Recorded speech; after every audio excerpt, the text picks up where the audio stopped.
Hello students, welcome back to my YouTube channel. ನಾನು ನಿಮಗೆ ಇವತ್ತಿನ ವಿಡಿಯೋದಲ್ಲಿ ಅಡ್ವಾನ್ಸ್ ಫಿನಾನ್ಷಿಯಲ್ ಮ್ಯಾನೇಜ್ಮೆಂಟ್ ಸಬ್ಜೆಕ್ಟ್ನಲ್ಲಿ ಕಾಸ್ಟ್ ಆಫ್ ರಿಡೀಮೇಬಲ್ ಡಿಬೆಂಚರ್ಸನ್ನು ಹೇಗೆ ಫೈಂಡ್ ಔಟ್ ಮಾಡಬೇಕು ಅಂತ ತಿಳಿಸ್ತಾ ಇದ್ದೀನಿ. ಪ್ರಾಬ್ಲಮ್ ಮಾಡೋದಕ್ಕಿಂತ ಮುಂಚೆ ಫಸ್ಟ್ ನಿಮಗೆ ರಿಡೀಮೇಬಲ್ ಡಿಬೆಂಚರ್ಸ್ ಅಂದರೆ ಏನು, ಇರ್ರಿಡೀಮೇಬಲ್ ಡಿಬೆಂಚರ್ಸ್ ಅಂದರೆ ಏನು ಅಂತ ಗೊತ್ತಾಗಬೇಕು. ಇರ್ರಿಡೀಮೇಬಲ್ ಡಿಬೆಂಚರ್ಸ್ ಅಂದರೆ ಪಬ್ಲಿಕ್ಕಿಂದ ತಗೊಂಡಿರುವಂಥ ಸಾಲನ್ನು ಪಬ್ಲಿಕ್ಕಿಗೆ ವಾಪಸ್ ಕೊಡ್ದೇನೆ ಅದರ ಬದಲಾಗಿ ಪ್ರತಿ ವರ್ಷ ಅವರಿಗೆ ಇಂಟ್ರೆಸ್ಟನ್ನು ಮಾತ್ರ ಕೊಡ್ತಾ ಇದ್ರೆ, ಬಡ್ಡಿ ಮಾತ್ರ ಕೊಡ್ತಾ ಇದ್ರೆ ಅದಕ್ಕೆ ಇರ್ರಿಡೀಮೇಬಲ್ ಡಿಬೆಂಚರ್ಸ್ ಅಂತ ಅಂತೀವಿ. ರಿಡೀಮೇಬಲ್ ಡಿಬೆಂಚರ್ಸ್ ಅಂದರೆ ಪಬ್ಲಿಕ್ಕಿಂದ ಏನು ಅಮೌಂಟ್ ಕಲೆಕ್ಟ್ ಮಾಡಿರ್ತಾರೋ ಆ ಅಮೌಂಟನ್ನು ಅವರಿಗೆ ಒಂದು 5 ವರ್ಷನ 10 ವರ್ಷನ ಆದಮೇಲೆ ವಾಪಸ್ ಕೊಡ್ತಾ ಇದ್ದು ಪ್ರತಿ ವರ್ಷ ಬಡ್ಡಿ ಕೊಡ್ತಾ ಇದ್ರೆ ಅದಕ್ಕೆ ರಿಡೀಮೇಬಲ್ ಡಿಬೆಂಚರ್ಸ್ ಅಂತ ಅಂತೀವಿ. ರಿಡೀಮೇಬಲ್ ಅಂತಂದರೆ ಪಬ್ಲಿಕ್ಕಿಂದ ತಗೊಂಡಿರುವಂಥ ಅಮೌಂಟನ್ನು ಅವರಿಗೆ ವಾಪಸ್ ಕೊಟ್ಟರೆ ರಿಡೀಮೇಬಲ್, ವಾಪಸ್ ಕೊಡ್ದೇ ಇದ್ದರೆ ಇರ್ರಿಡೀಮೇಬಲ್. ರಿಡೀಮೇಬಲ್ ಡಿಬೆಂಚರ್ಸ್ಗೆ ಈ formula I × 1 - T + RV - NP / N whole divided by RV + NP / 2. Same preference ಶೇರ್ಸಿಗೂ ಕೂಡ ಇದೇ ಥರನೇ ಫಾರ್ಮುಲಾ. ಅಲ್ಲಿ ಟ್ಯಾಕ್ಸ್ ಒಂದು ಬರೋದಿಲ್ಲ, ಐ ಬದಲು ಡಿ ಬರುತ್ತೆ. ಡಿ ಅಂತಂದರೆ ಡಿವಿಡೆಂಡ್. ಎರಡಕ್ಕೂ ಸೊಲ್ಯೂಷನ್ ಒಂದೇ ಥರನೇ, ಏನೂ ಚೇಂಜಸ್ ಇಲ್ಲ, ಒಂದೇ ಥರನೇ ಕ್ಯಾಲ್ಕುಲೇಷನ್ ಮಾಡುವಂಥದ್ದು. ಇಲ್ಲಿ ಒಂದು ಕ್ವಶನ್ ಬರ್ಕೊಂಡಿದ್ದೀನಿ, ತುಂಬ ಸಿಂಪಲ್ ಪ್ರಾಬ್ಲಮ್, ಎಲ್ಲ ಪ್ರಾಬ್ಲಮ್ ಒಂದೇ ಥರನೇ ಇರುತ್ತೆ. ಇದರಲ್ಲಿ ಪಾರ್, ಪ್ರೀಮಿಯಂ, ಡಿಸ್ಕೌಂಟ್ ಅಂತೆಲ್ಲ ಬರುತ್ತೆ. ಅದೆಲ್ಲ ಹಾಗಾದರೆ ಏನು ಅನ್ನೋದನ್ನು ಸೊಲ್ಯೂಷನ್ ಹೇಗೆ ಮಾಡಬೇಕು ಅನ್ನೋದನ್ನು ನಾನು ಈಗ ತಿಳಿಸ್ಕೊಡ್ತೀನಿ. ಈ company issues ₹50 lakh 10% redeemable debentures at a discount of 5%. The cost of flotation is ₹1,50,000. The debentures are redeemable after 5 years at a par. Tax rate is 50%. Calculate the cost of debt. ಯಾವುದೋ ಒಂದು ಕಂಪನಿಯವರು ಪಬ್ಲಿಕ್ಕಿಂದ ₹50 lakh collect ಮಾಡಿದ್ದಾರೆ. First ನಾವಿಲ್ಲಿ interest calculation ಮಾಡ್ಕೊಳ್ಬೇಕು. Interest calculation ಮಾಡೋದು ಹೇಗೆ ಅಂತಂದರೆ, ಎಷ್ಟು ಅಮೌಂಟನ್ನು ಕಲೆಕ್ಟ್ ಮಾಡಿದ್ದಾರೆ ಅದನ್ನು ಫಸ್ಟ್ ಬರ್ಕೊಳ್ಬೇಕು. ಆ ಅಮೌಂಟ್ ಬರ್ಕೊಳ್ದೇನೆ ನಾವು ಬಡ್ಡಿ ಕ್ಯಾಲ್ಕುಲೇಷನ್ ಮಾಡಲಿಕ್ಕೆ ಆಗಲ್ಲ. ಈ ಪ್ರಾಬ್ಲಮಲ್ಲಿ ಡೈರೆಕ್ಟಾಗಿ ಕೊಟ್ಟಿದ್ದಾರೆ 50 ಲಕ್ಷ ಅಮೌಂಟ್ ಕಲೆಕ್ಟ್ ಮಾಡಿದ್ದಾರೆ ಅಂತ.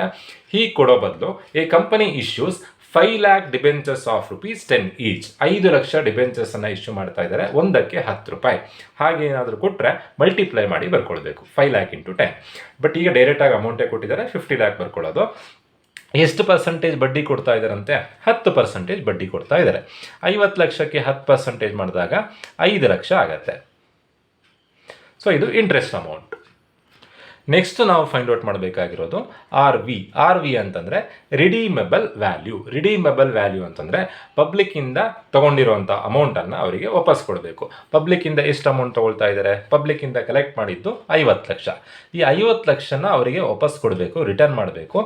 ಎಷ್ಟು ವರ್ಷ ಆದಮೇಲೆ ರಿಟರ್ನ್ ಮಾಡ್ತಾ ಇದ್ದಾರೆ? 5 ವರ್ಷ ಆದಮೇಲೆ ರಿಟರ್ನ್ ಮಾಡ್ತಾ ಇದ್ದಾರೆ. So N = 5 years. ಈ ರಿಟರ್ನ್ ಮಾಡಬೇಕಾದ್ರೆ ಯಾವ ಥರ ಬೇಕಾದರೂ ರಿಟರ್ನ್ ಮಾಡ್ಬೋದು. ಅವ್ರ ಹತ್ರ ತಗೊಂಡಿರೋವಂಥ ಅಮೌಂಟನ್ನು ಅವರಿಗೆ ರಿಟರ್ನ್ ಕೊಡಲೇಬೇಕು. 50 ಲಕ್ಷ ರೂಪಾಯಿ ತೊಗೊಂಡಿದ್ದಾರೆ, 50 ಲಕ್ಷ ರೂಪಾಯಿ ಕೊಡಲೇಬೇಕು. 50 ಲಕ್ಷಕ್ಕಿಂತ ಕಮ್ಮಿ ಕೊಟ್ಟರೆ ಅವ್ರು ಅಕ್ಸೆಪ್ಟ್ ಮಾಡಲ್ಲ.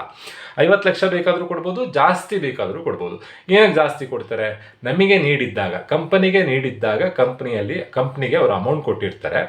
ಹಾಗಾಗಿ ವಾಪಸ್ ರಿಟರ್ನ್ ಮಾಡಬೇಕಾದ್ರೆ ಸ್ವಲ್ಪ ಜಾಸ್ತಿ ಅಮೌಂಟನ್ನು ಕೊಟ್ಟರೆ ಅದಕ್ಕೆ ಪ್ರೀಮಿಯಂ ಅಂತ ಅಂತೀವಿ. ಅದನ್ನು ಕ್ವಶನಲ್ಲಿ ರಿಡೀಮಬಲ್ ಅಂತ ಹೇಳಿ ಇಯರ್ಸ್ ಕೊಟ್ಟಿರ್ತಾರೆ, ಆ ಇಯರ್ಸ್ ಜೊತೆಗೇನೆ ಆ ವರ್ಡನ್ನು ಕೊಡ್ತಾರೆ. ಈ ಕ್ವಶನಲ್ಲಿ ಗಮನಿಸ್ಬೋದು, debentures are redeemable after 5 years. ಡಿಬೆಂಚರ್ಸನ್ನು 5 ವರ್ಷ ಬಿಟ್ಟು ತಗೊಂಡಿರುವಂಥ ಸಾಲನ್ನು 5 ವರ್ಷ ಬಿಟ್ಟು ವಾಪಸ್ ಕೊಡ್ತಿದ್ದಾರಂತೆ. ಎಟ್ ಪಾರ್ ಅಂತಂದರೆ ಎಷ್ಟು ರೂಪಾಯಿ ತೊಗೊಂಡಿದ್ದಾರೋ ಅಷ್ಟು ರೂಪಾಯಿನೇ ವಾಪಸ್ ಕೊಡ್ತಾ ಇದ್ದಾರೆ, ಯಾವುದೇ ಥರ ಜಾಸ್ತಿ ಕೊಡ್ತಿಲ್ಲ. ಪಾರ್ ಅಂತಂದರೆ ಅದೇ ಬೆಲೆನೇ ವಾಪಸ್ ಕೊಡ್ತಿದ್ದಾರೆ, ಎಷ್ಟು ರೂಪಾಯಿ ತೊಗೊಂಡಿದ್ರು ಅಷ್ಟು ರೂಪಾಯಿನೇ ವಾಪಸ್ ಕೊಡ್ತಾ ಇದ್ದಾರೆ. ಇಲ್ಲಿ ಎಟ್ ಪಾರ್ ಅಂತ ಕೊಡೋ ಬದಲು ಪ್ರೀಮಿಯಂ ಅಂತ ಕೊಟ್ಟರೆ ಜಾಸ್ತಿ ಅಮೌಂಟನ್ನು ರಿಟರ್ನ್ ಮಾಡ್ತಿದ್ದಾರೆ. ಪ್ರೀಮಿಯಂ ಅಂತ ಕೊಟ್ಟರೆ ಆ್ಯಡ್ ಮಾಡಬೇಕು, ಪಾರ್ ಅಂತ ಕೊಟ್ಟರೆ ಏನು ಮಾಡಲಿಕ್ಕಿಲ್ಲ. ರಿಡೀಮ್ ಮಾಡಬೇಕಾದ್ರೆ ಡಿಸ್ಕೌಂಟ್ ಕೊಡೋದಿಲ್ಲ. ಏನಕ್ಕೆ ಅಂತಂದರೆ ಯಾವಾಗಲೂ ಪ್ರಾಬ್ಲಮಲ್ಲಿ ಯಾವಾಗಲೂ ಡಿಬೆಂಚರ್ ಹೋಲ್ಡರ್ಸಿಂದ ಎಷ್ಟು ಅಮೌಂಟ್ ತೊಗೊಂಡಿರ್ತಾರೋ ಅಷ್ಟನ್ನೇ ವಾಪಸ್ ಕೊಡಬೇಕು. ಅದಕ್ಕಿಂತ ಕಮ್ಮಿ ಕೊಟ್ಟರೆ ಅವ್ರು ಅಕ್ಸೆಪ್ಟ್ ಮಾಡಲ್ಲ. ಸೊ ಹಾಗಾಗಿ ಯಾವುದೇ ಕಾರಣಕ್ಕೂ ಡಿಸ್ಕೌಂಟನ್ನು ಕ್ವಶನಲ್ಲಿ ಕೊಡಲ್ಲ. ಈ ಕ್ವಶನಲ್ಲಿ ಡಿಸ್ಕೌಂಟ್ ಕೊಟ್ಟಿದ್ದಾರೆ. ಈ ಡಿಸ್ಕೌಂಟ್ ಏನು ಅನ್ನೋದನ್ನು ನಾನು ನಿಮಗೆ ಆಮೇಲೆ ತಿಳಿಸ್ತೀನಿ. ರಿಡೀಮೇಬಲ್ ವ್ಯಾಲ್ಯೂ ಫೈಂಡ್ ಔಟ್ ಮಾಡಬೇಕಾದ್ರೆ ಡಿಸ್ಕೌಂಟ್ ಬರಲ್ಲ. ಪ್ರೀಮಿಯಂ ಕೆಲವೊಂದು ಕ್ವಶನಲ್ಲಿ ಕೊಡ್ತಾರೆ, ಪ್ರೀಮಿಯಂ ಕೊಟ್ಟರೆ ಆ್ಯಡ್ ಮಾಡಬೇಕು, ಡಿಸ್ಕೌಂಟ್ ಬರಲ್ಲ. ಇಲ್ಲ ಪ್ರೀಮಿಯಂ ಕೊಟ್ಟಿಲ್ಲ ಅಂತಂದರೆ ಪಾರ್ ಅಂತ ಕೊಟ್ಟಿರ್ತಾರೆ, ಏನೂ ಕೊಟ್ಟಿಲ್ಲ ಅಂತಂದರೆ ಅದು ಪಾರ್ ಅಂತ ಅರ್ಥ. ಈಗ redeemable value 50 lakh, interest 5 lakh, N 5 years. Then net proceeds find out ಮಾಡಬೇಕು. ನೆಟ್ ಪ್ರೊಸೀಡ್ಸ್ ಅಂತಂದರೆ ಸ್ಟಾರ್ಟಿಂಗ್ನಲ್ಲಿ ಕಂಪನಿಯವರಿಗೆ ಎಷ್ಟು ಅಮೌಂಟು ಸಾಲವಾಗಿ ಸಿಕ್ಕಿದೆ, ಅದಕ್ಕೆ ನೆಟ್ ಪ್ರೊಸೀಡ್ಸ್ ಅಂತ ಅಂತೀವಿ. ಎಷ್ಟು ಅಮೌಂಟ್ ಸಿಕ್ಕಿದೆ? 50 ಲಕ್ಷ ರೂಪಾಯಿ ಸಿಕ್ಕಿದೆ. ಬಟ್ 50 ಲಕ್ಷ ರೂಪಾಯಿ ಅವರು ಕಲೆಕ್ಟ್ ಮಾಡಬೇಕು ಅಂತ ಅಂದ್ಕೊಂಡಿದ್ರು. ಈ 50 ಲಕ್ಷದಲ್ಲಿ ಒಂದು ವೇಳೆ ಕಂಪನಿಗೆ ಇನ್ವೆಸ್ಟ್ಮೆಂಟ್ ಮಾಡಲಿಕ್ಕೆ ಯಾರು ರೆಡಿ ಇಲ್ಲ ಅಂತಂದರೆ ಅವರಿಗೆ ಕಮ್ಮಿ ಬೆಲೆಗೆ ಡಿಬೆಂಚರ್ಸನ್ನು ಕೊಡ್ತಾರೆ. ಕಮ್ಮಿ ಬೆಲೆಗೆ ಕೊಟ್ಟಾಗ ಅದಕ್ಕೆ ನಾವು ಡಿಸ್ಕೌಂಟ್ ಅಂತ ಅಂತೀವಿ. ಜಾಸ್ತಿ ಬೆಲೆಗೆ ಕೊಟ್ಟರೆ ಪ್ರೀಮಿಯಂ ಅಂತ ಅಂತೀವಿ. ಇಲ್ಲಿ ನೀವು ಕನ್ಸಿಡರ್ ಮಾಡಬೇಕಾಗಿರೋದು ರಿಟರ್ನ್ ಕೊಡಬೇಕಾದ್ರೆ ಏನಾದರೂ ಪ್ರೀಮಿಯಂ ಇದ್ದರೆ ಆ್ಯಡ್ ಮಾಡಬೇಕು. ಇಲ್ಲಿ ನೆಟ್ ಪ್ರೊಸೀಡ್ಸಲ್ಲಿ ನೀವು ಕನ್ಸಿಡರ್ ಮಾಡಬೇಕಾಗಿರೋದು ಸ್ಟಾರ್ಟಿಂಗ್ನಲ್ಲಿ ಇನಿಷಿಯಲ್ ಸ್ಟೇಜ್ನಲ್ಲಿ ಪಬ್ಲಿಕ್ಕಿಗೆ ಇಶ್ಯೂ ಮಾಡಬೇಕಾದ್ರೆ ಪ್ರೀಮಿಯಂ ಏನಾದರೂ ಇತ್ತಾ, ಪ್ರೀಮಿಯಂ ಇದ್ದರೆ ಆ್ಯಡ್ ಮಾಡಬೇಕು, ಡಿಸ್ಕೌಂಟ್ ಇದ್ದರೆ ಲೆಸ್ ಮಾಡಬೇಕು, ಪಾರ್ ಇದ್ದರೆ ಏನು ಮಾಡಲಿಕ್ಕಿಲ್ಲ. ಇದು ಸ್ಟಾರ್ಟಿಂಗ್ನಲ್ಲಿ ಕಲೆಕ್ಟ್ ಮಾಡಬೇಕಾದ್ರೆ, ಪಬ್ಲಿಕ್ಕಿಂದ ಅಮೌಂಟನ್ನು ಕಲೆಕ್ಟ್ ಮಾಡಬೇಕಾದ್ರೆ ಕೊಟ್ಟಿರುವಂಥ ಡಿಸ್ಕೌಂಟು, ಪಾರನ್ನು, ಪ್ರೀಮಿಯಮನ್ನು ಇಲ್ಲಿ ನೆಟ್ ಪ್ರೊಸೀಡ್ಸಲ್ಲಿ ಕನ್ಸಿಡರ್ ಮಾಡಬೇಕು. ರಿಟರ್ನ್ ಮಾಡಬೇಕಾದ್ರೆ ಕೊಟ್ಟಿರುವಂಥ ಪಾರ್ ಅಥವಾ ಪ್ರೀಮಿಯಮನ್ನು ಆರ್ ವಿ ಅಂತಂದರೆ ರಿಡೀಮಬಲ್ ವ್ಯಾಲ್ಯೂ ಅಲ್ಲಿ ಕನ್ಸಿಡರ್ ಮಾಡಬೇಕು. ಈಗ ಪಬ್ಲಿಕ್ಕಿಂದ 50 ಲಕ್ಷ ರೂಪಾಯಿ ಕಲೆಕ್ಟ್ ಮಾಡ್ತಾ ಇದ್ದಾರೆ, ಬಟ್ ಡಿಸ್ಕೌಂಟ್ ಕೊಡ್ತಾ ಇದ್ದಾರೆ. ಕಂಪನಿಯ ಡಿಬೆಂಚರ್ಸಿನ ಪ್ರೈಸಿಗೆ 5% ಡಿಸ್ಕೌಂಟ್ ಕೊಡ್ತಾ ಇದ್ದಾರೆ. ಸೊ ಡಿಸ್ಕೌಂಟನ್ನು ಲೆಸ್ ಮಾಡಿ ಬರೀಬೇಕು. ಪ್ರೀಮಿಯಂ ಅಂತಿದ್ರೆ ಆ್ಯಡ್ ಮಾಡಬೇಕು, ಡಿಸ್ಕೌಂಟ್ ಅಂತಿದ್ರೆ ಲೆಸ್ ಮಾಡಬೇಕು.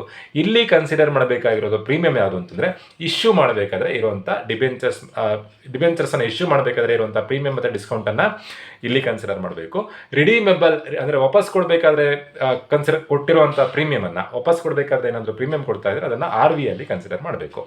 ಎರಡನ್ನೂ ಕನ್ಫ್ಯೂಷನ್ ಮಾಡ್ಕೊಳ್ಬೇಡಿ. 50 ಲಕ್ಷ ರೂಪಾಯಿ ಅಮೌಂಟನ್ನು ಕಲೆಕ್ಟ್ ಮಾಡ್ತಾ ಇದ್ದಾರೆ, 5% ಡಿಸ್ಕೌಂಟ್ ಕೊಡ್ತಾ ಇದ್ದಾರೆ. ಹಾಗಾದರೆ ಕಲೆಕ್ಟ್ ಆಗಿರುವಂಥ ಅಮೌಂಟ್ ಎಷ್ಟು? 50 ಲ್ಯಾಕ್ ಮೈನಸ್ 5%, ಅಲ್ಲಿಗೆ 47,50,000 ಆಗುತ್ತೆ. 47,50,000 ಈ ಅಮೌಂಟಿಂದ ಏನಾದರೂ ಫ್ಲೋಟೇಷನ್ ಚಾರ್ಜಸ್ ಕೊಟ್ಟಿದ್ದರೆ ಕ್ವಶನಲ್ಲಿ ಅದನ್ನು ಲೆಸ್ ಮಾಡಿ ಬರೀಬೇಕು. ಫ್ಲೋಟೇಷನ್ ಚಾರ್ಜಸ್ 1,50,000 ಕೊಟ್ಟಿದ್ದಾರೆ. ಈ ಅಮೌಂಟನ್ನು ಲೆಸ್ ಮಾಡಿದಾಗ ನಮಗೆ ನೆಟ್ ಪ್ರೊಸೀಡ್ಸ್ ಸಿಗುತ್ತೆ. ನೆಟ್ ಪ್ರೊಸೀಡ್ಸ್ ಎಷ್ಟು ಅಂತಂದರೆ 47,50,000ದಲ್ಲಿ 1,50,000 ಕಳಿಬೇಕು. 47,50,000ದಲ್ಲಿ 1,50,000 ಕಳೆದ್ರೆ 46 ಲಕ್ಷ ಬರುತ್ತೆ. ಇದು ನೆಟ್ ಪ್ರೊಸೀಡ್ಸ್ ಆಯಿತು. ಇನ್ ಫಾರ್ಮುಲಾ ಅಪ್ಲೈ ಮಾಡಿದ್ರೆ ಆಯಿತು, ನಮಗೆ ಬೇಕಾಗಿರುವಂಥ ಎಲ್ಲ ಇನ್ಫಾರ್ಮೇಷನ್ ಸಿಕ್ತು. ಫಾರ್ಮುಲಾ ಅಪ್ಲೈ ಮಾಡಿದ್ರೆ ನಮಗೆ ಕಾಸ್ಟ್ ಆಫ್ ಡಿಬೆಂಚರ್ ಸಿಗುತ್ತೆ. ಫಾರ್ಮುಲಾ ಏನು ಅಂತಂದರೆ I ಇಂಟು 1 - T. ನಾನಿಲ್ಲಿ ಆಲ್ರೆಡಿ ಫಾರ್ಮುಲಾ ಬರ್ಕೊಂಡಿರೋದ್ರಿಂದ ಮತ್ತೆ ಫಾರ್ಮುಲಾ ಬರ್ಕೊಳ್ತಿಲ್ಲ. I ಅಂತಂದರೆ ಇಂಟ್ರೆಸ್ಟ್ ಎಷ್ಟಿದೆ? ಇಂಟ್ರೆಸ್ಟ್ 5 ಲ್ಯಾಕ್ ಇದೆ. Into 1 - T. T ಅಂದರೆ ಟ್ಯಾಕ್ಸ್ ರೇಟ್. ಕ್ವಶನಲ್ಲಿ ಟ್ಯಾಕ್ಸ್ ರೇಟ್ ಕೊಟ್ಟಿದ್ದಾರೆ, 50% ಕೊಟ್ಟಿದ್ದಾರೆ. ಎಷ್ಟೇ ಕೊಟ್ಟಿದ್ರು ಡಿವೈಡೆಡ್ ಬೈ 100 ಮಾಡಿ ಬರ್ಕೊಳ್ಬೇಕು. ಏನಕ್ಕೆ ಅಂದರೆ ಪರ್ಸಂಟೇಜ್ ಅಂದರೆ 100ಗೆ, ಸೊ ಅಲ್ಲಿಗೆ 50% ಅಂದರೆ 0.50 ಆಗುತ್ತೆ. ಪ್ಲಸ್ ಆರ್ ವಿ ಅಂತಂದರೆ ರಿಡೀಮಬಲ್ ವ್ಯಾಲ್ಯೂ ಎಷ್ಟು ಅಂತಂದರೆ 50 ಲ್ಯಾಕ್.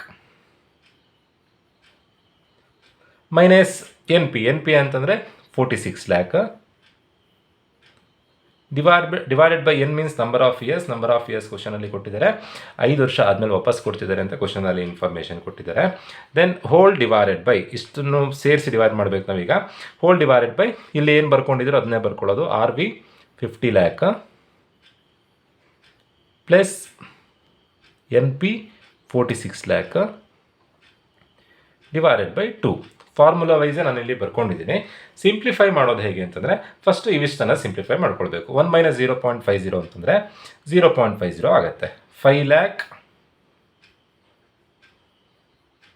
ಇಂಟು 0.50 ಪ್ಲಸ್ ಇವಿಷ್ಟನ್ನು ಒಟ್ಟಿಗೆ ಸಿಂಪ್ಲಿಫೈ ಮಾಡ್ಬೋದು. 50 ಲ್ಯಾಕ್ ಮೈನಸ್ 46 ಲ್ಯಾಕ್ ಮಾಡಿದಾಗ 4 ಲ್ಯಾಕ್ ಬರುತ್ತೆ. 50 ಲಕ್ಷದ 46 ಲಕ್ಷ ಕಳೆದ್ರೆ 4 ಲಕ್ಷ. ಡಿವೈಡೆಡ್ ಬೈ 5 ಮಾಡಿದಾಗ 80,000 ಬರುತ್ತೆ. Next 50 lakh plus 46 lac 96 lac divided by 2. 96 lac divided by 2 ಮಾಡಿದಾಗ 48 ಲ್ಯಾಕ್ ಆಗುತ್ತೆ. ನೆಕ್ಸ್ಟ್ ಹೇಗೆ ಸಿಂಪ್ಲಿಫೈ ಮಾಡಬೇಕು? ಇವೆರಡನ್ನು ಮಲ್ಟಿಪ್ಲೈ ಮಾಡಬೇಕು. 5 ಲ್ಯಾಕ್ ಇಂಟು 0.50 5 ಲ್ಯಾಕ್ ಇಂಟು 0.50 ಮಾಡಿದಾಗ ಬರುವಂಥ ಆನ್ಸರ್ 2,50,000 ಪ್ಲಸ್ 80,000 ಮಾಡಿದಾಗ 3,30,000 ಬರುತ್ತೆ. ಡಿವೈಡೆಡ್ ಬೈ 48 ಲ್ಯಾಕ್ ಮಾಡಿದಾಗ ಬರುವಂಥ ಆನ್ಸರ್ 0.068 ಆನ್ಸರ್ ಬರುತ್ತೆ. 0.068. ಇದನ್ನು ನಾವು ಪರ್ಸಂಟೇಜಿಗೆ ಕನ್ವರ್ಟ್ ಮಾಡಬೇಕು ಅಂತಂದರೆ ಇಂಟು 100 ಮಾಡಬೇಕು. ಇಂಟು 100 ಮಾಡಿದಾಗ ಬರುವಂಥ ಆನ್ಸರ್ 6.8%. ಫೈನಲ್ ಆನ್ಸರ್ ಎಷ್ಟು ಅಂತಂದರೆ 6.8%. ಇದೇ ಪ್ರಾಬ್ಲಮನ್ನು ಕೆಲವೊಂದು ಸತಿ ಹೇಗೆ ಕೊಡ್ತಾರೆ ಅಂತಂದರೆ, ಈಗ ಡಿಸ್ಕೌಂಟ್ ಮಾತ್ರ ಕೊಟ್ಟಿದ್ದಾರೆ, ಪಾರ್ ಪ್ರೀಮಿಯಂ ಡಿಸ್ಕೌಂಟ್ 3 ಕೇಸ್ನಲ್ಲಿ ಮಾಡಿ ಅಂತ ಕೊಡ್ತಾರೆ. 3 ಕೇಸಲ್ಲಿ ಮಾಡಿ ಅಂತ ಕೊಟ್ಟಾಗ ಇಂಟ್ರೆಸ್ಟ್ ಸೇಮ್ ಇರುತ್ತೆ, ರಿಡೀಮಬಲ್ ವ್ಯಾಲ್ಯೂನೂ ಸೇಮ್ ಇರುತ್ತೆ, ಎನ್ ಪಿ ಮಾತ್ರ ಚೇಂಜ್ ಆಗ್ತಾ ಹೋಗುತ್ತೆ. ಎನ್ ಪಿ ಪಾರಲ್ಲಿ ಹೇಗೆ ಅಂತಂದರೆ, ಪಾರ್ನಲ್ಲಿ ಯಾವುದೇ ಥರ ಲೆಸ್ ಮಾಡಲಿಕ್ಕಿಲ್ಲ. 50 ಲ್ಯಾಕ್ ಮೈನಸ್ 1,50,000 ಇದೇ ಪ್ರಾಬ್ಲಮಲ್ಲೇ 3 ಕೇಸ್ ಕೊಟ್ಟಿದ್ದಾರೆ. ಫಾರ್ ಎಕ್ಸಾಂಪಲ್, ಈಗ ಪಾರ್ ಪ್ರೀಮಿಯಮ್ಮು ಡಿಸ್ಕೌಂಟ್. 3 ಕೇಸ್ ಕೊಟ್ಟಿದ್ರೆ ಸೊಲ್ಯೂಷನ್ ಮಾಡೋದು ಹೇಗೆ? ಈಗ ಮಾಡಿರುವಂಥದ್ದು ನಾವು ಡಿಸ್ಕೌಂಟಿಗೆ, ಕ್ವಶನಲ್ಲಿ ಡಿಸ್ಕೌಂಟ್ ಅಂತ ಕೊಟ್ಟಿದ್ರು, ನಾವು ಈಗ ಮಾಡಿರುವಂಥದ್ದು ಡಿಸ್ಕೌಂಟು. ಎಷ್ಟು ಪರ್ಸೆಂಟೇಜ್ ಡಿಸ್ಕೌಂಟ್ ಇದೆ? 5% ಡಿಸ್ಕೌಂಟ್ ಇದೆ. ಪಾರ್ ಅಂತ ಕೊಟ್ಟರೆ ಏನು ಮಾಡಬೇಕು?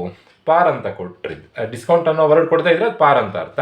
ಪಾರ್ ಅಂತ ಕೊಟ್ಟರೆ ಹೇಗೆ ಮಾಡಬೇಕು? ಪಾರ್ ಅಂತ ಕೊಟ್ಟಾಗ ಸೊಲ್ಯೂಷನ್ ಸಿಂಪಲ್. 50 ಲ್ಯಾಕ್ ಮೈನಸ್ 5% ಮಾಡೋ ಬದಲು 50 ಲ್ಯಾಕೆ ಬರ್ಕೊಳ್ಬೇಕು. 50 ಲ್ಯಾಕಿಂದ ಫ್ಲೋಟೇಷನ್ ಚಾರ್ಜಸನ್ನು ಕಳಿಬೇಕು. 50 ಲ್ಯಾಕಿಂದ ಫ್ಲೋಟೇಷನ್ ಚಾರ್ಜಸ್ ಕಳೆದ್ರೆ 50 ಲಕ್ಷದಲ್ಲಿ 1.5 ಲಕ್ಷ ಕಳೆದ್ರೆ 48,50,000 ಆಗುತ್ತೆ. ಅದು ನೆಟ್ ಪ್ರೊಸೀಡ್ಸ್ ಆಗುತ್ತೆ. ಅದು ಪಾರಿಗೆ. ಪ್ರೀಮಿಯಂ ಅಂತ ಕೊಟ್ಟರೆ ಆ್ಯಡ್ ಮಾಡಬೇಕು. ಇದೇ ಪ್ರಾಬ್ಲಮ್ನಲ್ಲಿ ಡಿಸ್ಕೌಂಟ್ 5% ಕೊಟ್ಟಿದ್ದಾರೆ, ಪ್ರೀಮಿಯಂ 5% ಕೊಟ್ಟಿದ್ರೆ 50 ಲ್ಯಾಕ್ ಪ್ಲಸ್ 5%. ಏನು ಆನ್ಸರ್ ಬಂದಿರುತ್ತೋ ಆ ಆನ್ಸರಲ್ಲಿ ಫ್ಲೋಟೇಷನ್ ಚಾರ್ಜಸ್ ಕಳಿಬೇಕು. ಕನ್ಫ್ಯೂಷನ್ ಮಾಡ್ಕೊಳ್ಬೇಡಿ. ಇಲ್ಲೊಂದು ಪಾರ್ ಕೊಟ್ಟಿದ್ದಾರಲ್ಲ, ಈ ಪಾರ್ ಏನಿದು? ಇಲ್ಲಿರೋ ಪಾರ್ ಏನು, ಇಲ್ಲಿರೋ ಪಾರ್ ಏನು? ಎರಡು ಬೇರೆ ಬೇರೆನೆ. ಇದು ಇಶ್ಯೂ ಮಾಡಬೇಕಾದ್ರೆ ಪಬ್ಲಿಕ್ಕಿಗೆ ಡಿಬೆಂಚರ್ಸನ್ನು ಫಸ್ಟು ಸಾಲ ಕೊಡಬೇಕಾದ್ರೆ ಜಾಸ್ತಿ ಬೆಲೆ ಕೊಟ್ಟರೆ ಅದಕ್ಕೆ ಪ್ರೀಮಿಯಂ ಅಂತ ಅಂತೀವಿ, ಕಮ್ಮಿ ಬೆಲೆ ಕೊಟ್ಟರೆ ಡಿಸ್ಕೌಂಟ್ ಅಂತ ಅಂತೀವಿ. ಏನು ಬೆಲೆ ಇಟ್ಟಿರ್ತಾರೋ ಅದೇ ಬೆಲೆಗೆ ಕೊಟ್ಟರೆ ಪಾರ್ ಅಂತ ಅಂತೀವಿ. ಹಾಗಾದರೆ ಇಲ್ಲಿ ಕೊಟ್ಟಿರೋ ಪಾರ್ ಏನು? ತೊಗೊಂಡಿರೋವಂಥ ದುಡ್ಡನ್ನು ರಿಟರ್ನ್ ಮಾಡಬೇಕಾದ್ರೆ, ವಾಪಸ್ ಕೊಡಬೇಕಾದ್ರೆ ತೊಗೊಂಡಿರೋಷ್ಟೇ ಅಮೌಂಟ್ ಕೊಡ್ತಾ ಇದ್ದಾರಾ? ತೊಗೊಂಡಿರೋಷ್ಟೇ ಅಮೌಂಟ್ ಕೊಡ್ತಾ ಇದ್ದಾರೆ, ಅದಕ್ಕೆ ಪಾರ್ ಅಂತ ಅಂತೀವಿ. ತೊಗೊಂಡಿರೋದಕ್ಕಿಂತ ಜಾಸ್ತಿ ಕೊಡ್ತಾ ಇದ್ರೆ ಪ್ರೀಮಿಯಂ ಅಂತ ಅಂತೀವಿ. ಆ ಪಾರ್ ಮತ್ತೆ ರಿಟರ್ನ್ ಮಾಡಬೇಕಾದ್ರೆ ಕೊಡುವಂಥ ಪ್ರೀಮಿಯಮನ್ನು ನಾವು RVಯಲ್ಲಿ ಕನ್ಸಿಡರ್ ಮಾಡಬೇಕು. ಸ್ಟಾರ್ಟಿಂಗ್ನಲ್ಲಿ ಕಲೆಕ್ಟ್ ಮಾಡಬೇಕಾದ್ರೆ ಏನಾದರೂ ಡಿಸ್ಕೌಂಟು, ಪಾರ್, ಪ್ರೀಮಿಯಂ ಇದ್ದರೆ ಅದನ್ನು ನೆಟ್ ಪ್ರೊಸೀಡ್ಸಲ್ಲಿ ಕನ್ಸಿಡರ್ ಮಾಡಬೇಕು. ಎರಡನ್ನೂ ಕನ್ಫ್ಯೂಷನ್ ಮಾಡ್ಕೊಳ್ಬಿಡಿ. Simple calculation. ಹೋಪ್ ಎಲ್ರಿಗೂ ವಿಡಿಯೋ ಅರ್ಥ ಆಗಿದೆ ಅಂತ ಅಂದ್ಕೊಳ್ತಾ ವಿಡಿಯೋ ಮುಗಿಸ್ತಾ ಇದ್ದೀನಿ. Thank you.